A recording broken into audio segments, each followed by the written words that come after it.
recording.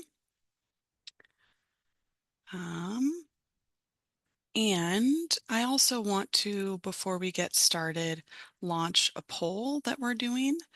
So if you could go ahead and fill out the questions here. We want to get a sense of who's in the meeting for today, what your degree objective is, when you're planning on filing to graduate, and if you have a DE, just so it can kind of inform how we answer questions and we're able to kind of support you today.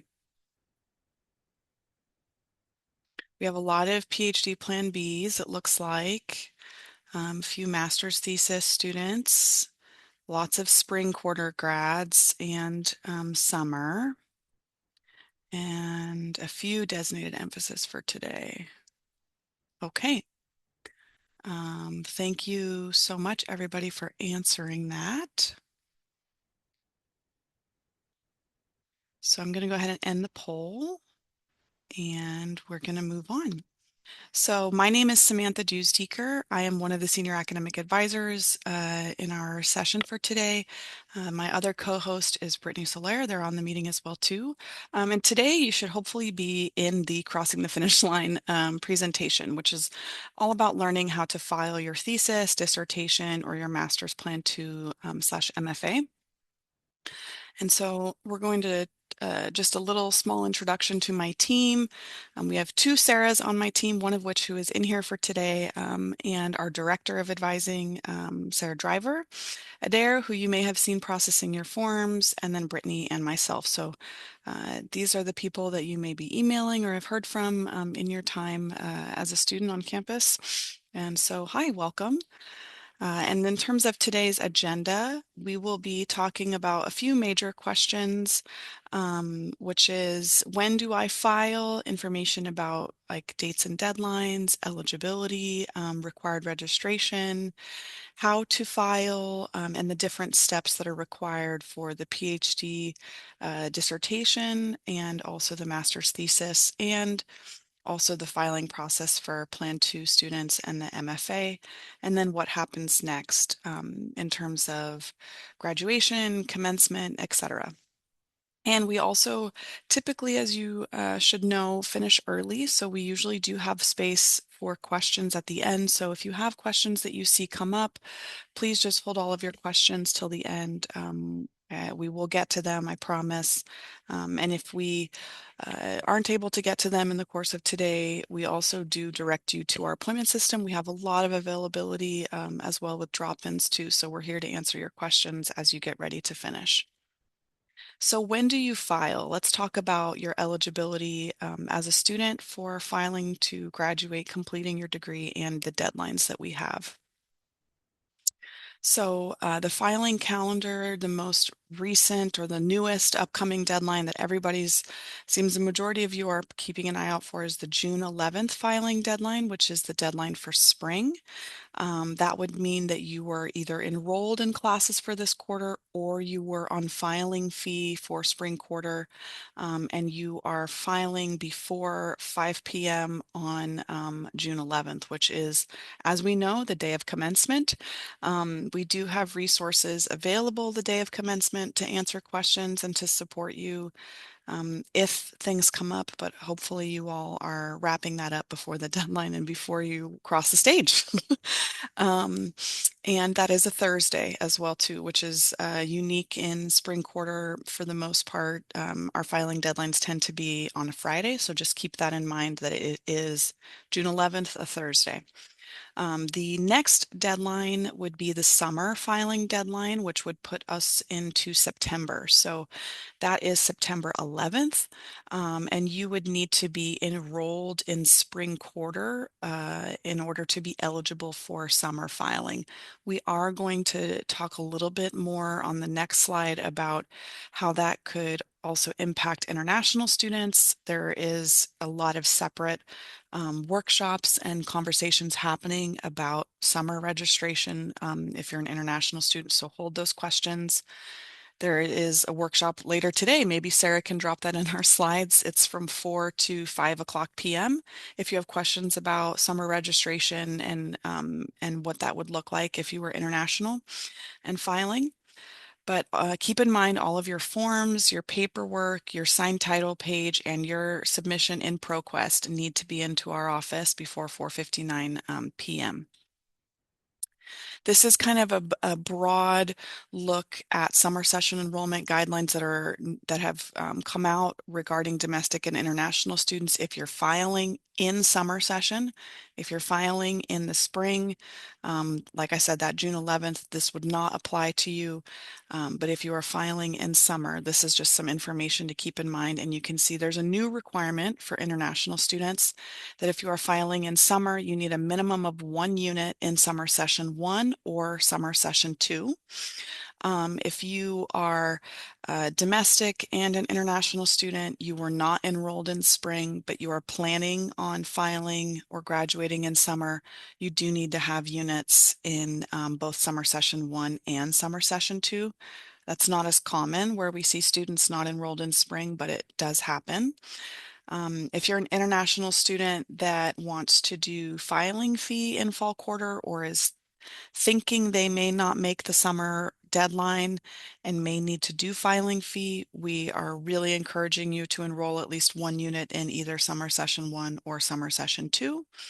And again, domestic students enrolled in spring and filing and graduating in summer, you do not need to register for anything. So keep that in mind. And September 11th is the last day to file for summer graduation. Anytime between June 12th and that September 11th deadline is the entire window for summer filing.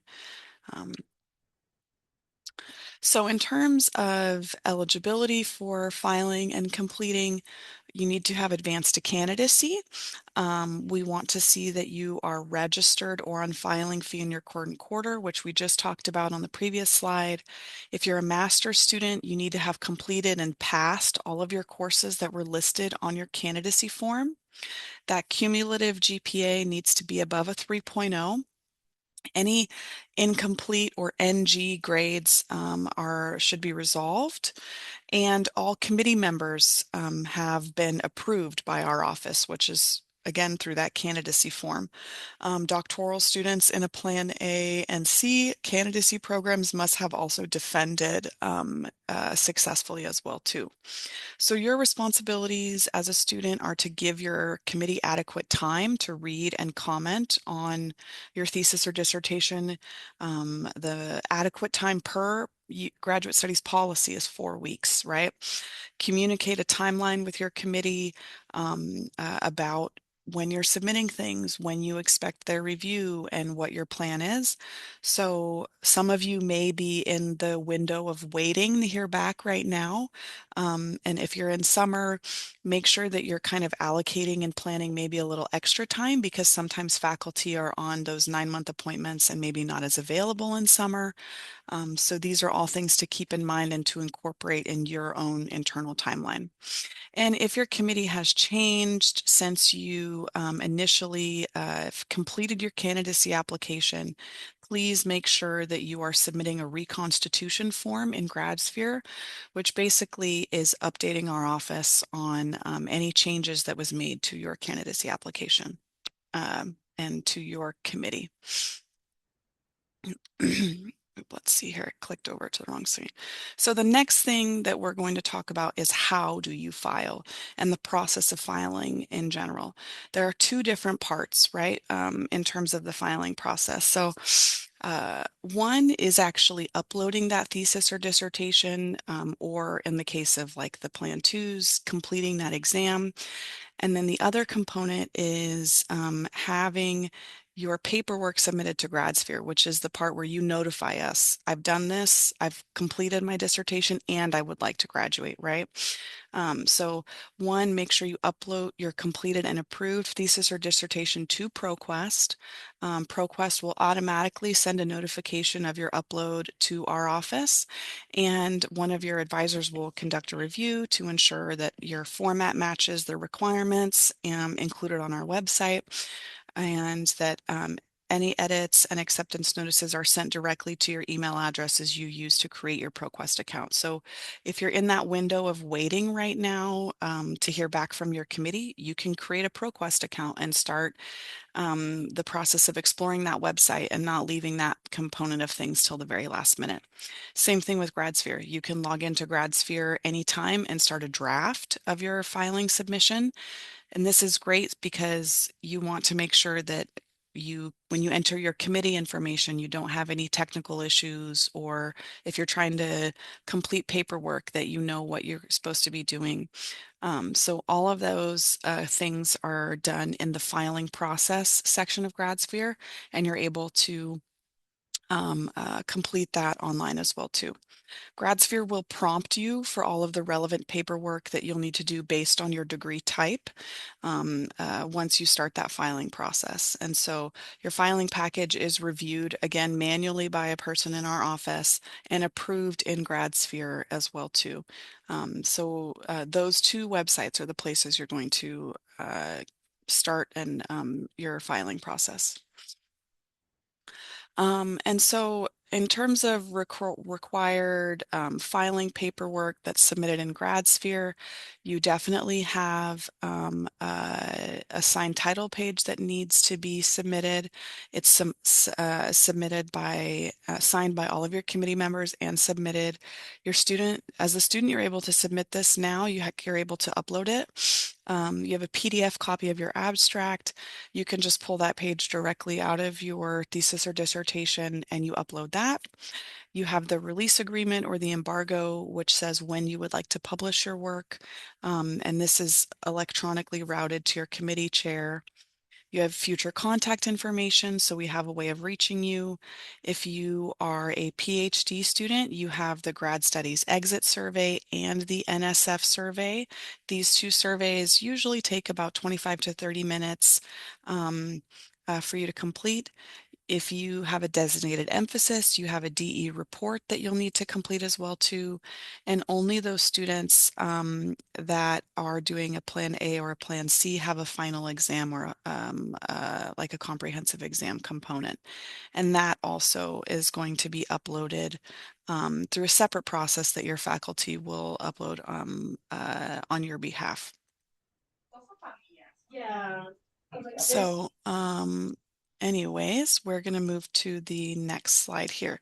So this is the most common place that we see significant kind of edits or areas of needing to be changed in ProQuest and in your GradSphere submission. So in ProQuest, make sure that when you submit your title page that's in front of your thesis or dissertation, you do not need to have any signatures in your ProQuest submission.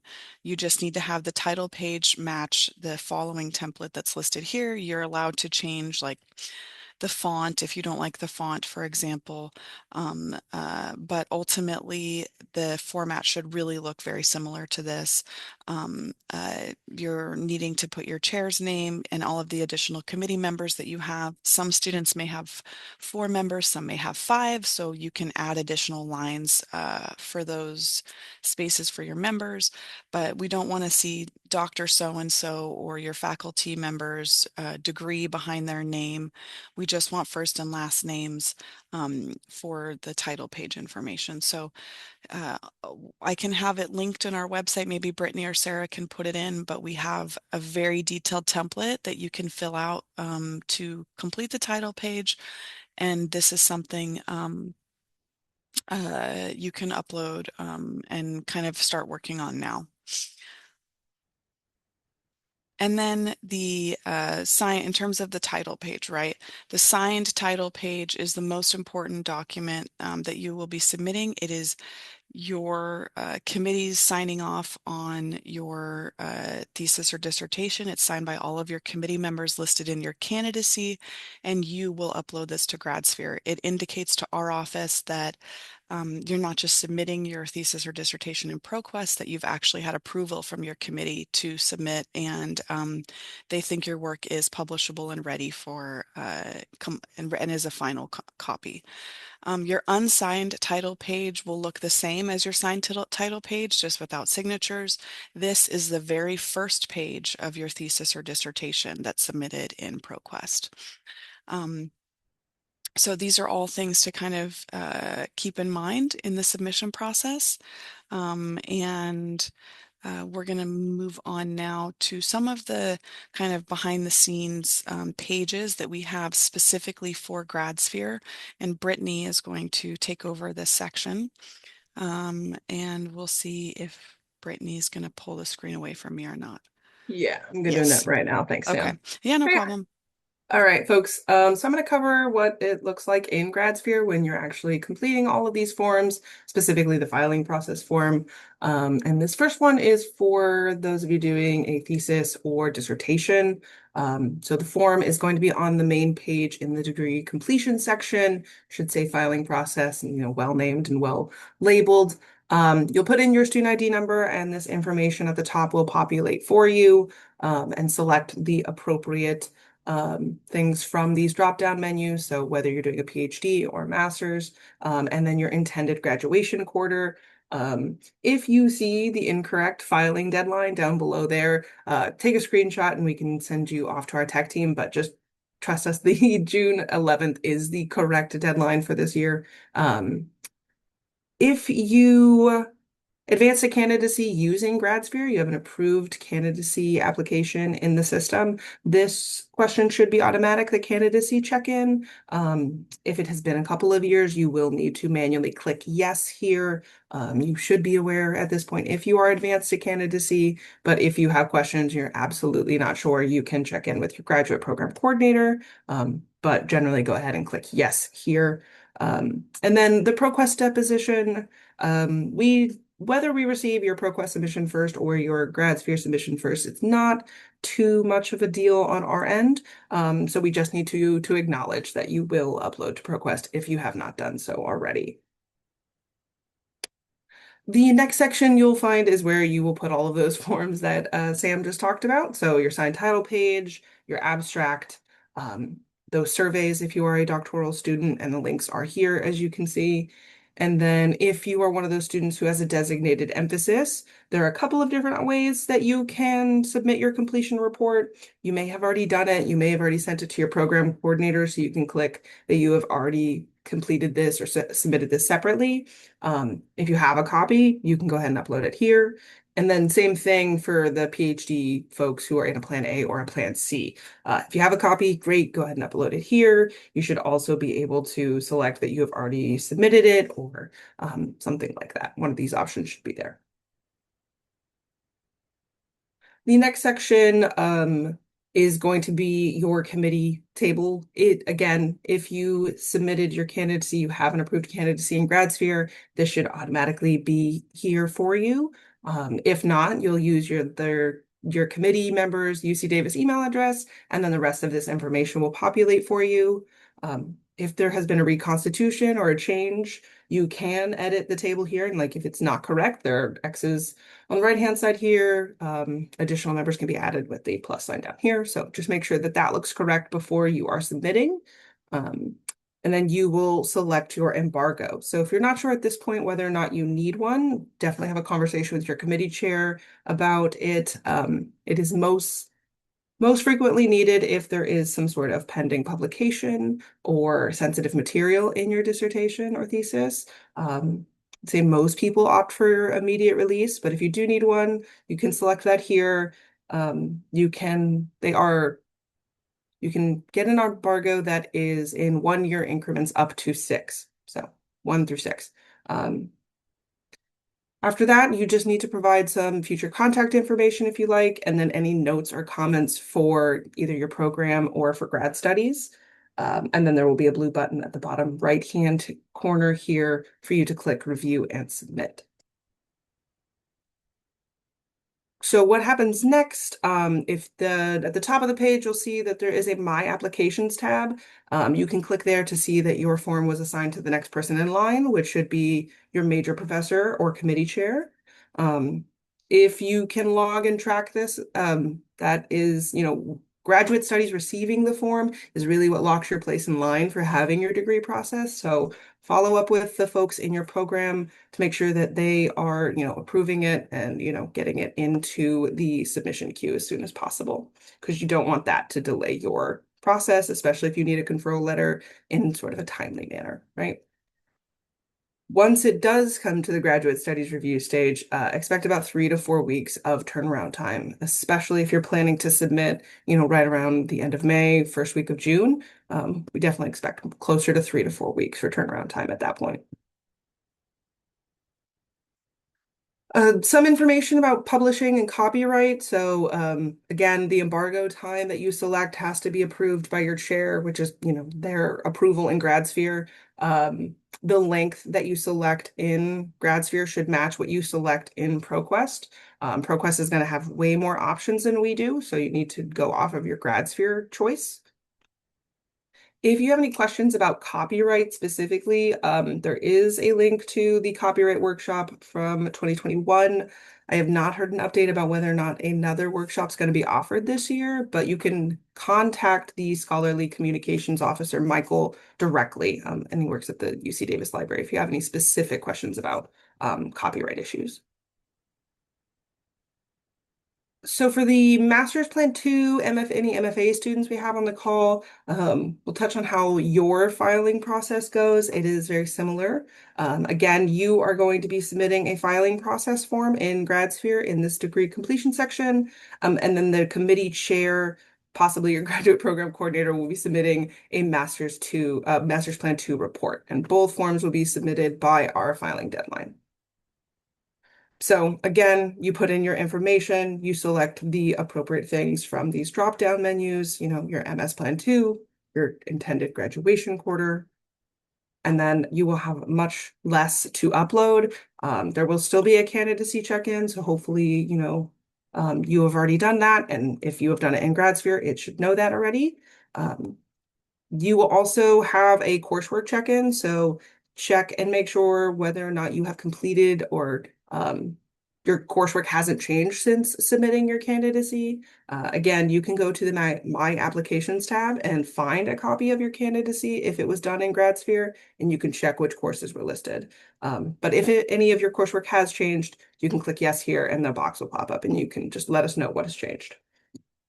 And then here is where you will upload your Master's Plan 2 report. Again, it is in the My Applications tab if it has been already submitted and processed by your program. If it has not and you do not have access to it, you can upload a placeholder document here. So just a Word document that says, I completed my project, or I completed my capstone, or I took my exam and passed, anything like that. Go ahead and upload that here so that you can get this form submitted, and then, follow up with your program to make sure that they are submitting the report on your behalf. Most folks don't have academic certificates, but if you do, here's where you can let us know that. And then again, contact information, notes and comments, review and submit. This is just for your reference, the Master's Plan 2 report. Again, students don't have access to this, so this is something that either the chair of your master's project or possibly your graduate program coordinator, usually if you're doing an exam, it's your graduate program coordinator, will need to submit on your behalf. Again, if it has been submitted and approved by Grad Studies, you can find it in the My Applications tab in GradSphere. If not, the placeholder document will work fine. You can follow up with your program about this. So you've completed both steps, all of the steps. And so what happens next? Degree verification. So again, if you're submitting somewhere around the end of May, early June, expect about a 3 to 4 weeks to receive your conferral letter from Grad Studies. Then that will be sent to you automatically from GradSphere. It takes about 8 weeks after the degree date for your transcript to be updated to say that it was degree awarded. So you can keep checking your unofficial transcript, and then that will update to say degree awarded. And so if you need an updated transcript for any reason, you can order it at that point. And then 4 months after the degree date is when the registrar will send out diplomas. And you must complete the diploma mailing address form in order for them to send it. So if you already know where you want it sent, you can go ahead and do that now. But if you're potentially moving or anything like that, you just need to do that, um, a couple weeks before they send them. I think we touched on commencement. This is optional. It's not connected to your filing or degree conferral in any way. So if you're aiming for that June 11th deadline and for some reason you don't make it, you can still walk. It's okay if you file in the summer instead. And then, whether or not you're participating in commencement, you want to do both, or you just want to do the bell ringing in Walker Hall, once your the conferral letter has been sent to you, you can make an appointment with your SAA or just email them directly. There is a bell upstairs in Walker Hall. You can bring your friends, you can bring your family. We'll read off your conferral letter for you. You can ring the bell. It's, a nice thing to do if you've got folks coming into town. And a note on digital accessibility. So as of April 2026, all electronic theses and dissertations must conform to these WCAG web accessibility requirements. Your PDF should contain code or markup language that ensures that the content is navigable and readable by screen readers or other assistive technology. There are accessibility checkers available in Adobe, or Microsoft has them as well. And then UC Davis has a digital accessibility webpage that you can check out. And so as part of this process, there will be a point where you'll have to certify, and that means click something that says your PDF meets the accessibility requirements. So yeah, if you have any questions, definitely check out this webpage. They have a lot of trainings that they have done and recordings that you can review. And then just another note on commencement for folks who are participating. It is June 11th, Thursday, master's ceremony in the morning at 10 a.m., and then the MFA and doctoral students in the evening at 3 p.m. over at the University Credit Union. And so if you have any questions about that, please reach out to grad commencement, and they will get back to you.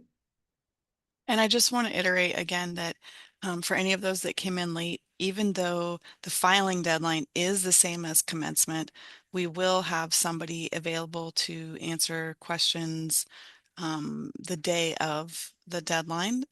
If any of those questions come up, they'll be in the office and accessible via like a Zoom room that will be available too. So just keep that in mind. And you can always contact your SAA if you have questions as well too. We can refer you to get help on the day of the deadline. We're hoping you've done it before then, but if you need up until the very last minute, we're here.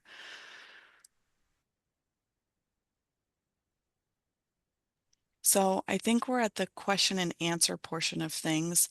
So typically what we do now is we are going to go ahead and pause the recording so that we're able to answer questions. And just so that you all can, I'm going to bring attention to it before I pause the recording, but the webinar that's for 4 o'clock today with SISS, the link to that is actually now in the chat. So if you need to attend that for any reason, please